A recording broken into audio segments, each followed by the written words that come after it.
आप सभी लोग स्वस्थ होंगे, मस्त होंगे और अपनी हाल में, ठीक है। और अब आते हैं अपने मेन टॉपिक पर। हमारे टॉपिक आज सवाल क्या है, 3 संधारित्रों की धारिता क्रमशः क्या है, 0.5 माइक्रोफैरड, 0.3 माइक्रोफैरड, 0.2 माइक्रोफैरड ये दिया हुआ है। क्लियर है भाई साहब।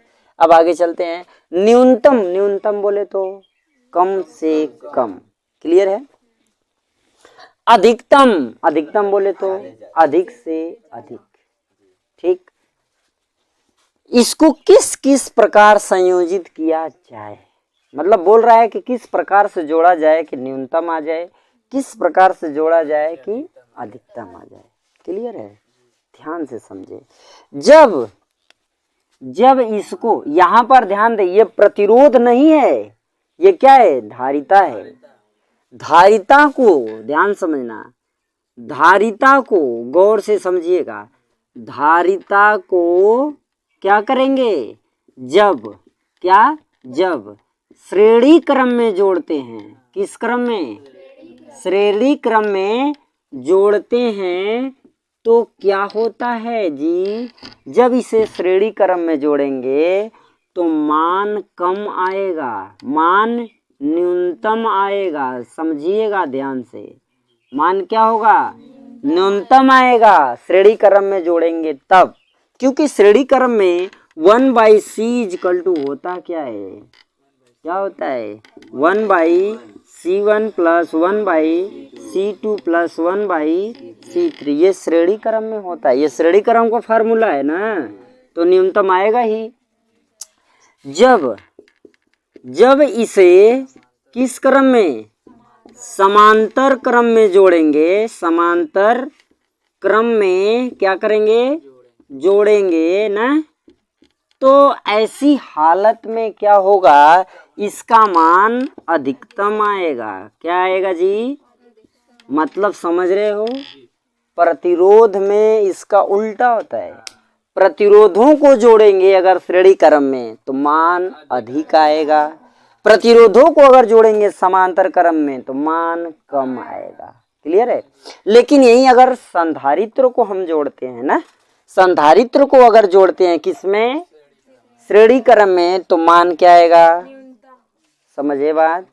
ये क्या है, प्रतिरोध का दुश्मन क्या है, दयाद है ना प्रतिरोध का, ये दयादी नहीं बात।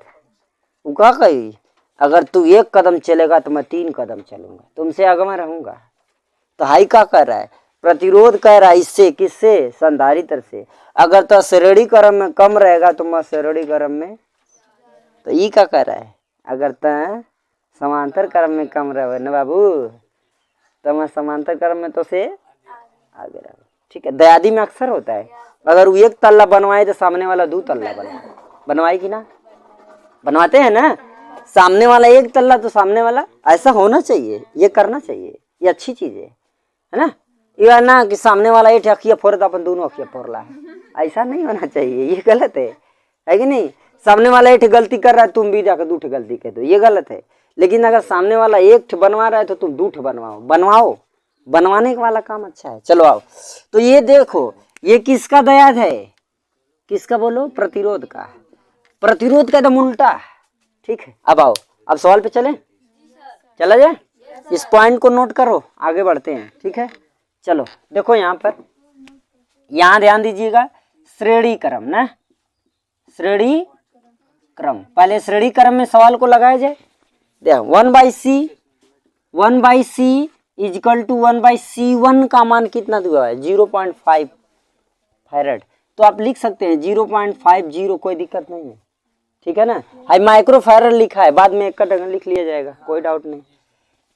प्लस फार्मूले में है ना, 1 बाई क्या है 0.30 प्लस 1 पॉइंट बोलो 0.20 बटे में 100 करने का मतलब क्या होगा, बटे में 100 करने का मतलब यहाँ भी हमें 100 से गुणा करना पड़ेगा। बात समझ रहे हो, ये कभी भी होगा तो ऐसा ही होगा, ये बात ध्यान रखना। ठीक है। 100 से गुणा अगर नीचे करेंगे तो ऊपर भी हमें करना पड़ेगा। कोई डाउट है, कोई दिक्कत है, आसानी से समझो। तो तो 1/c इक्वल टू ये 100 जितना है सब ऊपर चला जाएगा ना। तो ये हो जाएगा कितना 100/50 हो जाएगा प्लस 100/30 प्लस 100/20 हो गया। दशमलव खत्म। अब आप प्रेम से 1.10 से 1 हटा लो तो 1/c equal to 10/5 plus 10/3 plus 10/, का भैल।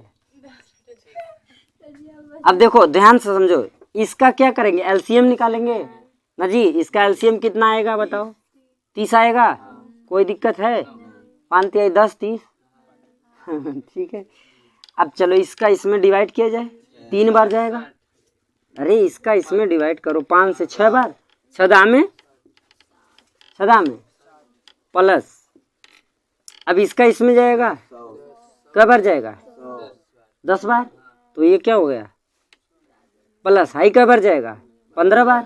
15 में 150 ना। चलें आगे, चलो देखो अब ध्यान दो, इसको जोड़ दो ऊपर वाले को, कितना होता है, हाई जोड़ो कितना होता है 310/30 होगा। हाई 0 से 0 कट गया। 1/c इक्वल टू क्या आया 31 आया जी। तो c बराबर क्या आएगा 3/31। बोलो ये कम है कि अधिक है, ये न्यूनतम मान आया ना। ये क्या आया न्यूनतम मान। कोई डाउट है क्या, कोई प्रॉब्लम है, इसको मिटाएं। इसका तो हो गया होगा, हटा दे इसको। चलिए आइए आगे देखते हैं, गौर से समझो। यहाँ तक हो गया, यहाँ तक कोई प्रॉब्लम है नहीं है ना। दशमलव कभी भी हटाना रहेगा तो इस तरीके से आप आसानी से कर सकते हो। मतलब एलसीएम निकालने में अगर प्रॉब्लम हो रही तो ऐसे आराम से निकाल लो, अन्यथा एलसीएम भी निकाल के लगा सकते हो। चलें आगे। अब देखो इसे क्या करेंगे समांतर क्रम में, क्या लिखेंगे समांतर क्रम में। फार्मूला क्या होता है, c बराबर c1 प्लस c2 प्लस क्या c3 होता है। समांतर क्रम में c बराबर c1 plus c2 plus c3। कोई डाउट है क्या, ना है। चलो आगे देखते हैं। तो क्या हो जाएगा c बराबर c1 का मान 0.5 माइक्रोफैरड। लिखना जरूरी नहीं है, ठीक है, हम लिख दे रहे हैं, कोई दिक्कत नहीं है। c2 का मान 0.3 माइक्रोफैरड प्लस 0.2 माइक्रोफैरड। ये लिखना जरूरी नहीं है, ठीक है। यहाँ पर मान जो आएगा माइक्रोफैरड लिख लीजिएगा, कोई दिक्कत नहीं है, ठीक है। क्योंकि भाई क्या है, धारिता है तो मात्रक लिखना पड़ेगा लास्ट में। तो यहाँ पर जब मान आएगा तो लिख दीजिएगा क्या माइक्रोफैरड, जो भी मान आएगा भाग देने पर, ठीक है।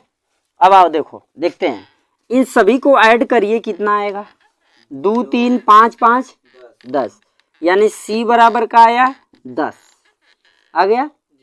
कितने अंक पे दशमलव है, गुणा तो है नहीं कि जोड़ेंगे अंकों को 1 2 3 4 से जोड़ेंगे नहीं, गुणा है नहीं, सभी पे 1 अंक पे दशमलव है। तो दशमलव कहाँ हो जाएगा, ठीक है। तो ये क्या हो जाएगा माइक्रोफैरड, ठीक है। तो ये क्या होगा समांतर क्रम में अधिकतम होगा और श्रेणी क्रम में न्यूनतम होगा। इस तरीके से ये आप लोगों का सवाल हो गया फिनिश।